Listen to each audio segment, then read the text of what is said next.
Shalom saudara yang dikasihi oleh Tuhan Yesus Kristus. Kita bersyukur untuk pertolongan Tuhan yang berikan kita kesempatan hingga saat ini. Saat ini kita mau merenungkan sekali lagi apa yang Tuhan mau dalam hidup kita. Saat kita diberikan beragam kesempatan dan waktu untuk merenungkan dan menikmati kebaikan Tuhan, maka saat ini kita akan sekali lagi mencoba untuk melihat apa yang menjadi keinginan Tuhan. Kiranya Ia menolong kita. Oleh karena itu mari meminta pertolongan di dalam doa. Bapa di dalam surga, kami sungguh bersyukur untuk kasih setia dan pertolongan-Mu yang tiada hentinya bagi kami. Tuhan, berilah kami pemahaman yang benar sehingga semakin hari kami semakin memahami-Mu dan semakin hari kami semakin mengenal-Mu. Terpujilah Engkau dalam nama Yesus Kristus. Amin. Firman Tuhan hari ini akan diambil dari Yohanes 12 ayat yang ke-25. Barang siapa mencintai nyawanya, ia akan kehilangan nyawanya.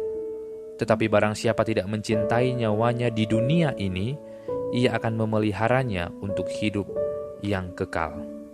Rasanya firman Tuhan yang kita baca baru saja ialah firman yang sedikit aneh. Bagaimana mungkin seseorang Kristen diajarkan untuk tidak mencintai nyawanya?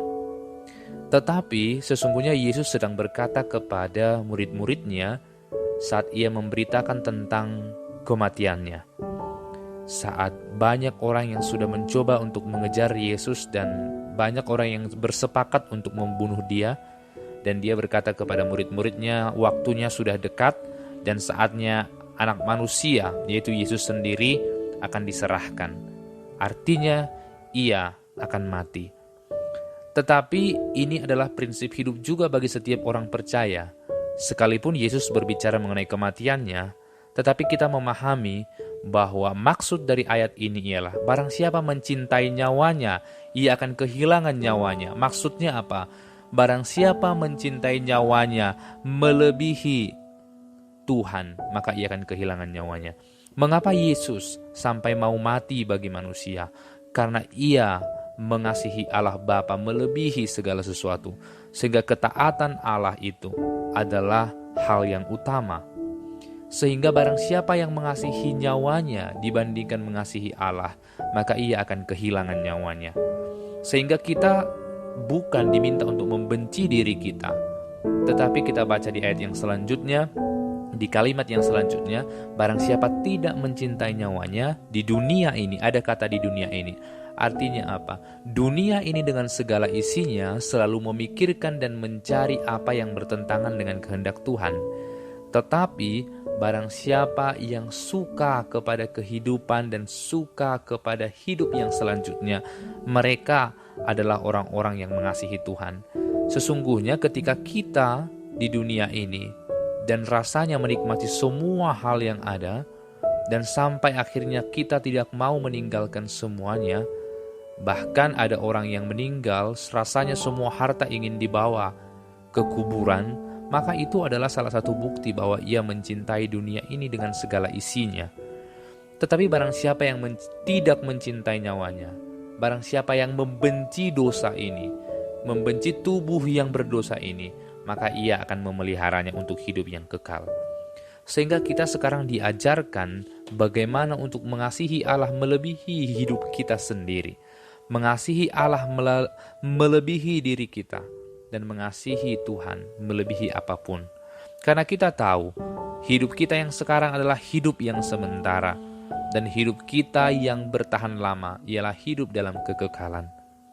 Oleh karena itu, mengasihi hidup atau mencintai hidup dapat diartikan ialah orang-orang yang mengasihi dunia melebihi mengasihi Allah. Dan orang yang membenci nyawa atau tidak mencintai nyawa adalah mereka yang sedikit memikirkan tentang hidupnya dan banyak memikirkan tentang Allah. Oleh karena itu, orang yang banyak memikirkan tentang Allah pasti mau berkorban untuk Allah. Itulah mengapa Yesus menjelaskan peristiwa ini kepada murid-muridnya, karena sebentar lagi Dia akan dibunuh, sebentar lagi Ia akan mati. Maka Ia menjelaskan, aku mau melakukan ini karena aku mengasihi Allah. Maka maukah Anda sebagai orang percaya lebih mengasihi Tuhan, melebihi segala sesuatu? Atau kita mencintai diri kita sendiri, melebihi segala sesuatu? Kita dengan mudah mengeluarkan banyak sekali uang untuk diri kita. Apakah kita juga mau berkorban banyak untuk Tuhan, melebihi pengorbanan kita terhadap diri kita? Yesus adalah anak Allah, dan Dia tidak ragu-ragu turun ke dalam dunia. Dengan yakin Dia datang, karena Dia mengasihi Bapa yang mengutusnya. Maukah kita mengasihi Tuhan dan rela melakukan apa aja untuk Tuhan? Atau kita masih ragu-ragu melakukan kehendak-Nya? Kehendak Tuhan sungguh berat dan itu beresiko tinggi, dan kita mungkin saja tidak nyaman dengan semuanya. Tetapi Tuhan akan menjamin hidup orang-orang yang mengasihinya. Terpujilah Dia. Amin. Bapa di dalam surga, seringkali kami mengasihi diri kami melebihi mengasihi Tuhan. Harusnya kami mengasihi Engkau lebih dari segalanya. Ampunilah kami dan tolonglah kami, berikanlah kami hati yang sungguh-sungguh mengasihi Engkau. Terpujilah nama-Mu dalam nama Yesus Kristus. Amin.